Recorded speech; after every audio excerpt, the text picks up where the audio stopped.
ஒரு கார்த்திகை மாத கருக்கிருட்டு. செங்கல்பட்டிலிருந்து படப்பிடிப்பை முடித்துக்கொண்டு எம்ஜிஆர் அவர்கள் நடுநிசி 12 மணி வாக்கில் காரில் வந்து கொண்டிருக்கிறார். கண் விழித்தவாறே தனது காரில் எம்ஜிஆர் அவர்கள் வந்து கொண்டிருந்த பொழுது வழியில் போலீஸ் உடையில் நின்ற ஒருவரை பார்க்கிறார். எம்ஜிஆர் அவர்களின் கார் அவரை கடந்து செல்கின்ற போது எம்ஜிஆர் அவர்களின் நெஞ்சில் பொறி தட்டுகிறது.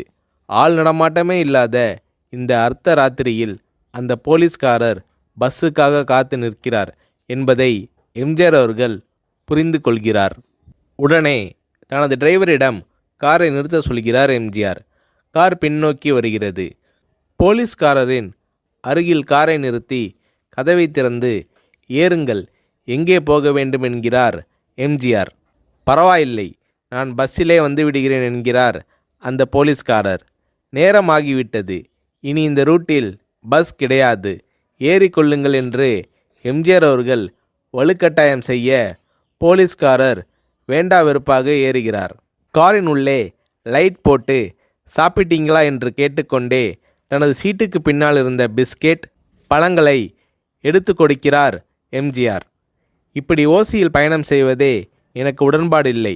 இன்னும் நீங்கள் உண்ண சொல்லி வேறு என்னை இழிவுபடுத்தாதீர்கள் என்று போலீஸ்காரர் மறுக்கிறார். எம்ஜிஆர் அவர்கள் பூரிக்கிறார்.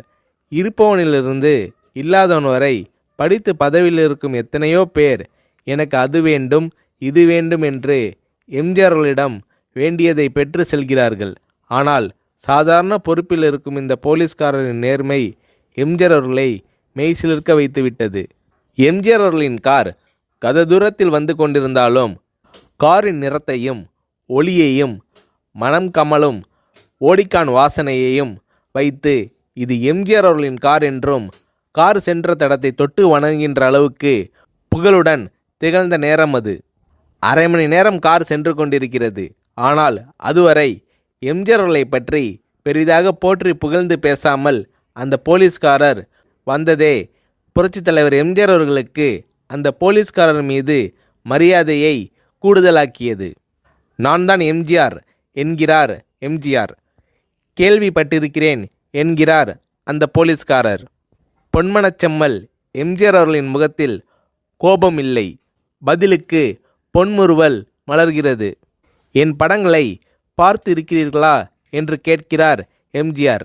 நான் சினிமாவே பார்ப்பதில்லை என்கிறார் அந்த போலீஸ்காரர். புரட்சித் தலைவர் எம்ஜிஆர் அவர்கள் இன்னும் பிரமிக்கிறார். இப்போது கார் சத்தத்தை தவிர ஒரே நிசப்தம். போலீஸ்காரர் தனது வீட்டிற்கு 1/2 கிலோமீட்டர் தூரத்திற்கு முன்பே காரை நிறுத்த சொல்லி இங்கேயே இறங்கிக் கொள்கிறேன் என்கிறார். ஏன், நீங்கள் குறிப்பிட்ட அந்த விலாசம் இன்னும் 1/2 கிலோமீட்டர் தூரம் இருக்கிறதே என்கிறார் எம்ஜிஆர். சாதாரண போலீஸ் உத்தியோகத்தில் இருக்கும் நான் காரில் வந்து இறங்கினால் என் வீட்டிற்கு அருகில் உள்ளவர்கள் என்னை தவறாக நினைத்து கொள்வார்கள். இதுவரை இப்படி நான் யார் காரிலும் ஓசியில் வந்து பழக்கமில்லை. நீங்கள் இவ்வளவு தூரம் செய்த உதவிக்கு நன்றி என்கிறார் அந்த போலீஸ்காரர். புரட்சித் தலைவர் எம்ஜிஆர் அவர்கள் அதற்கு மேல் எதுவும் பேசவில்லை. அவர் எந்த போலீஸ் ஸ்டேஷனில் பணிபுரிகிறார் என்பதை மட்டும் கேட்டு தெரிந்து கொண்டு கிளம்புகிறார். அடுத்த நாள் செங்கல்பட்டு போலீஸ் ஸ்டேஷனுக்கு ஃபோன் செய்து நான் எம்ஜிஆர் பேசுகிறேன் என்கிறார் எம்ஜிஆர். ஃபோனை எடுத்த டிஎஸ்பி உதறலோடும் உற்சாகத்தோடும் தலைவரே வணக்கம் என்கிறார். இரவு சந்தித்த போலீஸ்காரரை பற்றி விசாரிக்கிறார் எம்ஜிஆர். அந்த டிஎஸ்பி சொல்கிறார், நீங்கள் குறிப்பிடும் அவர் இன்று விடுப்பில் இருக்கிறார். அவர் கையூட்டு வாங்காதவர், கடமை தவறாதவர், காவல்துறையின் நேர்மைக்கு இவரே இலக்கணம்.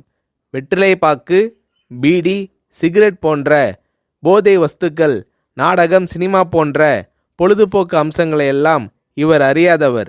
கல்யாண வயதில் உள்ள 3 பெண்களையும் கரை சேர்க்க முடியாமல் கஷ்டத்தில் இருக்கிறார் என்கின்ற விபரம் டிஎஸ்பியால் எம்ஜிஆர் அவர்களுக்கு சொல்லப்படுகிறது. அவரை நாளை என் தோட்டத்திற்கு வர சொல்லுங்கள் என்கிறார் எம்ஜிஆர்.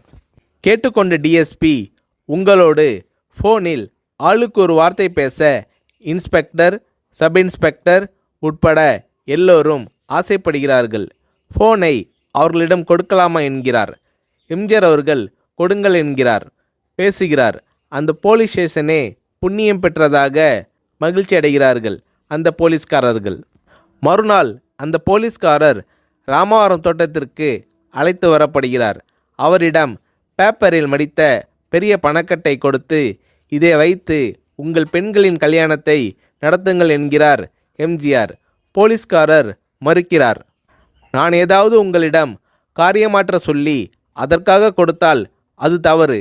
என்னால் ஆக வேண்டியது உங்களுக்கும், உங்களால் ஆக வேண்டியது எனக்கும் எதுவும் இல்லை. நான் உங்கள் கூட பிறந்த ஒரு சகோதரனாக நினைத்து கொடுக்கிறேன், பெற்றுக்கொள்ளுங்கள் என்று சொன்ன பிறகு கேட்டும் கூட கிள்ளி கொடுக்காத கனவான்கள் வாழும் இந்த உலகில் ரோட்டில் நின்றவனை அழைத்து சென்று அள்ளி கொடுத்த எம்ஜிஆர் அவர்களின் கருணையில் நெகிழ்ந்து போய் பெற்றுக்கொள்கிறார் அந்த போலீஸ்காரர். பிறகு ஒரு தேதியில் புரட்சித் தலைவர் எம்ஜிஆர் அவர்களே சென்று அந்த போலீஸ்காரரின் 3 பெண்களின் திருமணத்தையும் நடத்தி வைத்து வாழ்த்தி இருக்கிறார்.